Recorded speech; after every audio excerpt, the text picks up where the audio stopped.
projet. J'ai donc pris ce tabouret Ikea qui ne me sert plus,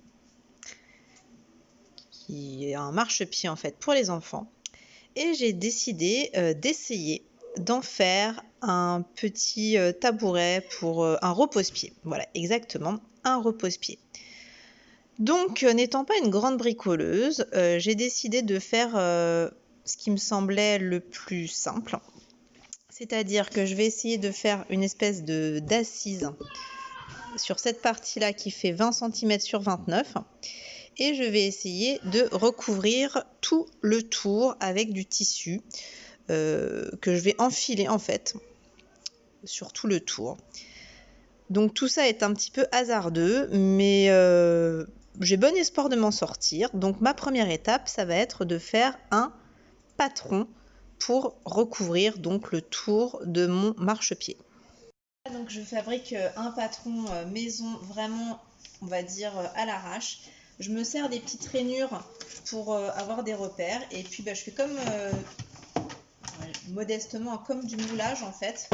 Donc je me sers des formes, hop, et après je redécoupe et ça va me donner approximativement un patron. J'espère que ça suffira à faire mon entourage de tabouret. Donc voilà, mon patron semble terminé. Donc je me suis servi des 2 ronds là sur mon tabouret pour tracer un petit peu une ligne milieu, on va dire. Donc ça devrait le faire à peu près. On va voir. Donc là, j'ai gardé du tissu exprès parce que j'aimerais que le tissu soit pris après en sandwich sur l'assise. Donc maintenant, il ne me reste plus qu'à couper x2 en tissu extérieur et x2 en tissu intérieur, en faisant bien attention à prévoir des marges de couture. Et donc voici mon tissu extérieur, donc que j'ai découpé avec des marges de couture sur le bas, parce que sur le haut j'avais prévu assez large, donc j'ai fait des marges de couture sur le bas.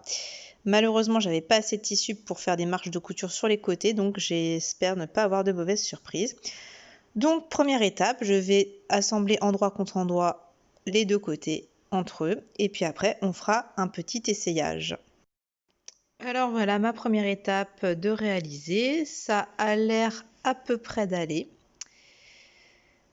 Donc je rappelle que ça c'est normal puisque il y aura l'assise et que je veux coincer ça en dessous. Bon, ça fera probablement un petit pli, mais je vois pas trop comment faire d'autre.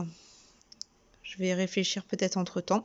Donc là, ma deuxième étape, je recoupe le même tissu et je couds les 2 tissus ensemble. Donc le tissu intérieur et le tissu extérieur afin d'avoir de belles finitions sur les rebords. Et donc après avoir assemblé endroit contre endroit mon intérieur et mon extérieur, j'ai retourné très rapidement, hein, j'avais même pas cranté, et je pense que ça va le faire à peu près. Alors là, ma prochaine étape, ça va être quand même de cranter tout l'intérieur pour éviter ceci. Ça va être de repasser aussi. Et ça va être également maintenant de surpiquer tout le bord pour que ça soit plus net. Donc vous voyez que ça le fait à peu près. Alors après, c'est pas parfait, on est bien d'accord. Mais je pense qu'une fois collé, il ne devrait que rester ce liseré bleu, ce qui est mon choix, hein. Et je suis contente d'avoir finalement ce gros surplus parce que ça va me permettre un petit peu, je pense à des endroits où ça tombe pas très juste, de pouvoir tirer un petit peu. Donc prochaine étape, je crante, je repasse, je surpique. Et voilà, comme je l'espérais, on peut le dire, le fait de surpiquer et de cranter, alors j'avoue j'ai passé l'étape de repassage, vraiment dès que je peux, je le fais. Ça a vraiment permis de bien aplatir et d'un peu plus ajuster, même si vous le voyez, c'est pas tout à fait parfait, mais mais moi ça va me convenir.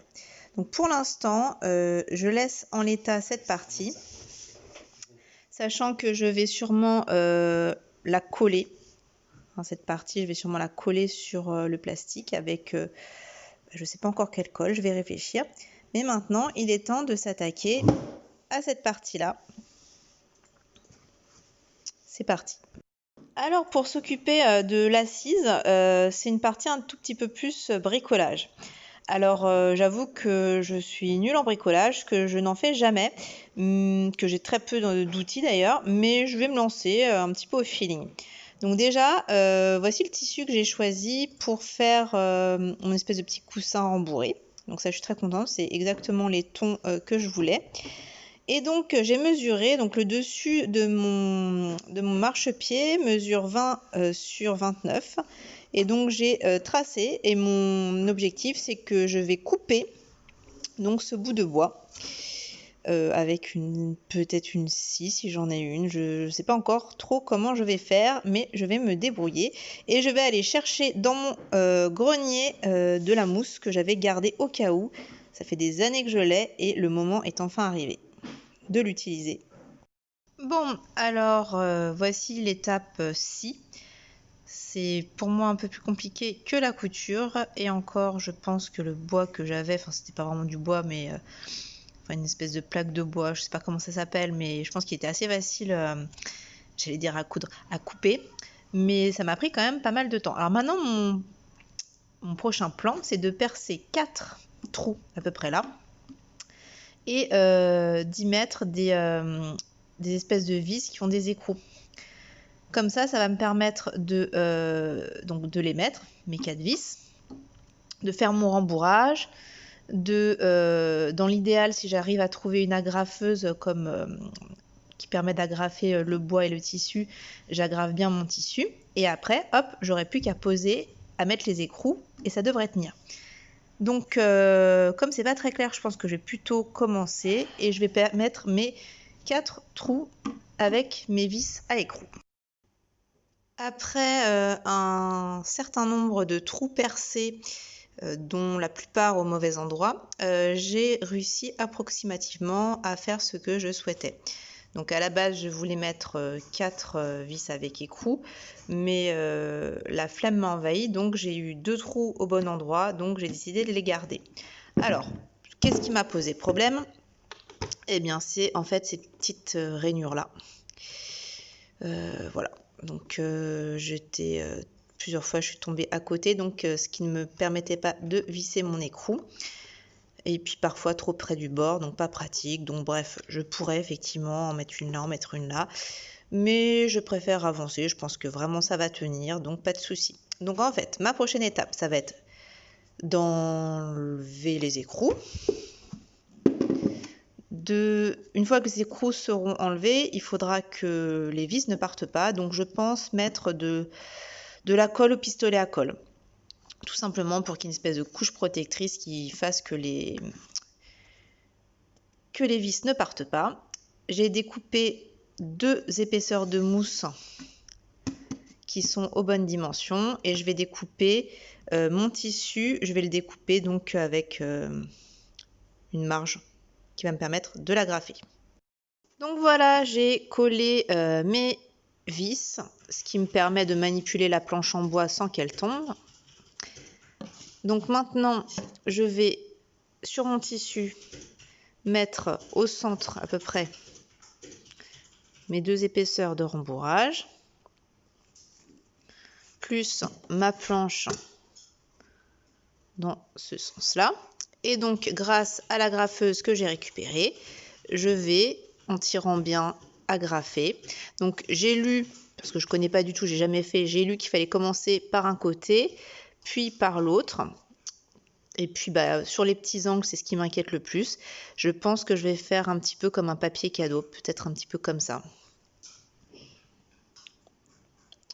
Ouais, je pense que ce sera le plus simple pour moi.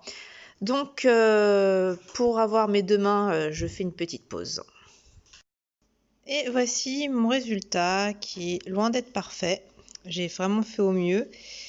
Mais bon, il y a quand même des plis assez disgracieux. bon, qui ont le seul avantage de casser un petit peu l'arête du bois, qui est un petit peu à angle à 90 degrés. Donc bon, ça c'est pour le côté positif. Voilà ce que ça donne. Bon, j'ai vraiment fait au mieux. J'espère juste que les espèces de bourrelets vont pas empêcher de bien coller à l'assise du siège. Donc ça, on verra bien. Donc mes vis sont toujours en place, donc ça c'est parfait. Le seul petit conseil que je pourrais donner, hormis de trouver une solution pour que les angles soient plus nets, c'est de vraiment bien découper à la même taille si vous avez plusieurs épaisseurs. Parce que moi, visiblement, il y avait une toute petite différence de taille entre les deux épaisseurs et je trouve que ça se voit. Et c'est un petit peu dommage. Donc la prochaine étape, ça va être de coller au socle en plastique cette partie que j'ai cousue au début. Donc pour ce faire, je vais utiliser une colle qui m'avait servi à coller ma pochette de portable à ma coque de portable. Et depuis, ça tient très très bien. Donc je vais la réutiliser. Je sais que ça n'abîme pas le tissu, à condition que ça ne déborde pas, ça sera normalement assez joli. Donc je vais utiliser cette colle-là. Et voilà le résultat une fois la partie basse collée et la partie haute assemblée. Alors, j'ai pas eu de difficultés particulières, mais comme vous le voyez, le rendu n'est pas non plus hyper précis. Il y a vraiment deux soucis principaux, on va dire. Souci principal numéro 1, c'est la netteté des bords. J'avoue que j'ai pas fait un travail de précision concernant le collage. Et puis évidemment, tout ce qui est pli. Voilà, j'avais pas vu de ce côté-là, c'est encore pire. Voilà. Mais au final, c'était quand même une sacrée improvisation. L'idée est là, elle est à reprendre, elle est à améliorer et je suis contente quand même du rendu final. À vous de me dire ce que vous en pensez. Et quels conseils vous me donneriez? Qu'est-ce que vous auriez fait? Qu'est-ce qui, à votre avis, ne va pas? J'attends vos suggestions. À bientôt!